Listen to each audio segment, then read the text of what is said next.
Bonjour et bienvenue à cette petite vidéo où je voudrais encore continuer la pensée que plusieurs fois dans l'Ancien Testament nous avons des exemples de croyants qui sont une pierre d'achoppement pour d'autres. En particulier dans le livre de Ruth au premier chapitre. C'est un épisode très bien connu, une histoire très bien connue. Dans la première vidéo, nous avons pensé à David qui, je crois par sincérité, voudrait épargner les souffrances de son rejet, de son humiliation à Itaï, venu de Gath. Par contre, dans le livre de Ruth, au premier chapitre, nous trouvons tout un autre tableau. Nous y trouvons Elimelech, un Israélite, qui quitte Bethléem avec son épouse Naomi et qui s'en va dans le pays de Moab, étant très bien conscient de ce que ce peuple était idolâtre, mondain, et ignorait le Dieu vivant, le Dieu d'Israël. Ils y partent avec leurs deux fils, Machlon et Kilion. Et d'abord, Elimelech décède. Et ensuite, Machlon et Kilion, tel que je le lis, se marient avec des femmes moabites qui, telles que Elimelech et Naomi, le savaient très bien, jusqu'à la 10e génération, n'étaient pas bienvenus dans le peuple d'Israël, dans la congrégation de l'Éternel. Mais il n'avait, semble-t-il, pas de problème comparant avec de tels mariages. Et ensuite, Machlon et Kilion meurent et Naomi reste seule avec ses belles-filles. Et puis, elle entend dire que la famine s'est terminée en Israël et qu'il y a du pain à Bethléem. Et elle veut retourner dans sa ville natale ou dans la ville où elle avait vécu avec son mari avant d'émigrer. Et elle veut le faire, mais elle veut le faire seule. Au verset, donc Ruth, premier chapitre. Au verset 8, « Et Naomi dit à ses deux belles-filles, « Allez retourner chacune dans la maison de sa mère, que l'Éternel use de bonté envers vous, comme vous avez fait envers les morts et envers moi. L'Éternel vous donne de trouver du repos chacune dans la maison de son mari. » Et elle les baisa, et elles élevèrent leur voix et pleurèrent, et elles lui dirent, « Non, mais nous retournerons avec toi vers ton peuple. » Et Naomi dit, « Retournez mes filles, pourquoi iriez-vous avec moi ?» Verset 12, « Retournez mes filles, allez, car je suis trop vieille. » Verset 13 au milieu, « Non, mes filles, car je suis dans une plus grande amertume que vous, car la main de l'Éternel s'est étendue contre moi. » Et elles élevèrent leur voix et pleurèrent encore, et Orpa baisa sa belle-mère, mais Ruth s'attacha à elle. Comme j'ai déjà dit, c'est une histoire très bien connue. Et je ne voudrais pas entrer dans trop de détails qui sont quand même très intéressants et instructifs. Et je ne voudrais pas parler d'Orpa ni de Ruth, mais de Naomi et de la leçon que nous pouvons apprendre d'elle.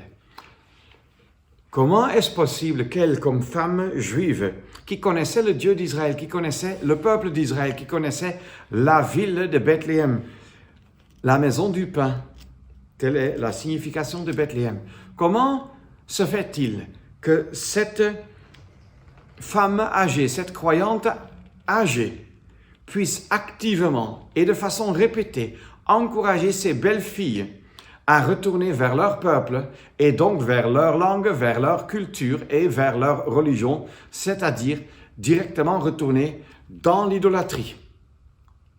Peut-être une raison se trouve dans ces arguments, je n'ai plus rien à vous offrir, je suis pauvre. Une deuxième raison, c'est qu'elle n'a plus d'enfants, de fils à offrir. Une troisième, sans aucun doute, a été qu'elle savait que les Moabites n'étaient pas bienvenus en Israël. Mais de cela, elle aurait dû se rappeler avant de permettre ce mariage, ces deux mariages même. Et finalement, elle est tellement égocentrée qu'elle ne voit même pas le sort de ses deux belles-filles. Elle ne fait que se lamenter elle-même, car je suis dans une plus grande amertume que vous. Pourquoi? Quel sort était plus difficile pour une veuve jeune ou une veuve âgée? Elle avait un peuple vers lequel elle pouvait retourner. Ses belles-filles avaient en fait déjà, en mariant des jeunes Israélites, tout abandonné. Mais elle n'a des regards que pour ses propres intérêts, malheureusement. Et elle pleure cette amertume qu'elle a, l'amertume plutôt, dont elle parle que c'est venu de la part de l'Éternel, ainsi de suite. Elle ne voit même pas que cette amertume, c'est elle-même qui récolte ça à cause de ses mauvais choix. Et ça, c'est une attitude bien attristante. Et Orpa s'en va. C'est la dernière fois que nous lisons quelque chose sur elle. Elle rentre dans son pays, dans sa parenté, et sans aucun doute, dans son idolâtrie. Triste. Qui l'a encouragée à cela? La croyante âgée, Naomi. Ruth persévère et elle dit non, je n'ai plus d'autre peuple que le tien. Donc je ne peux pas rentrer même vers mon peuple, puisqu'il n'y a plus de lien entre moi et ce peuple. Je ne peux pas retourner vers mes idoles, parce que ces idoles ne sont plus les miennes. Moi, je connais maintenant ton Dieu, et ce Dieu est aussi mon Dieu. Et je te connais et je veux te suivre et je veux rester avec toi. Et Ruth insiste. Même quand Naomi a encore dit, avec insistance au verset 15, « Retourne-t'en après ta belle-sœur », mais Ruth rejette. Parce qu'elle a pris la bonne décision dans le cœur. Et la leçon pour chacun de nous, et en particulier pour des croyants qui sont déjà peut-être en route avec le Seigneur depuis un certain nombre d'années. Est-ce que notre comportement, oralement ou même notre comportement, nos attitudes sont un encouragement pour les jeunes croyants ou pour des jeunes intéressés à s'approcher davantage de Dieu, du salut pour être sauvés s'il s'agit de personnes intéressées, interpellées par l'Évangile? Ou est-ce que nous sommes un obstacle? Est-ce que nous sommes un encouragement pour les jeunes croyants qui veulent suivre le Seigneur de façon conséquente ou un obstacle? C'est une question qui se pose, frères et sœurs. Et tant de fois, des jeunes croyants sont tombés dans le péché ou dans un éloignement du Seigneur ou dans une température tiède dans leur vie spirituelle à cause du comportement de frères et sœurs âgés. Frères et sœurs âgés qui avaient d'abord, peut-être il y a 30 ans, 40 ans, eu du zèle pour Christ, du zèle pour leur Sauveur et Seigneur, qui avaient servi le Seigneur, mais petit à petit, le désir de l'argent, de la carrière, du respect dans la famille, dans la parenté au village, ainsi de suite, les a remplis et ils sont devenus inutiles.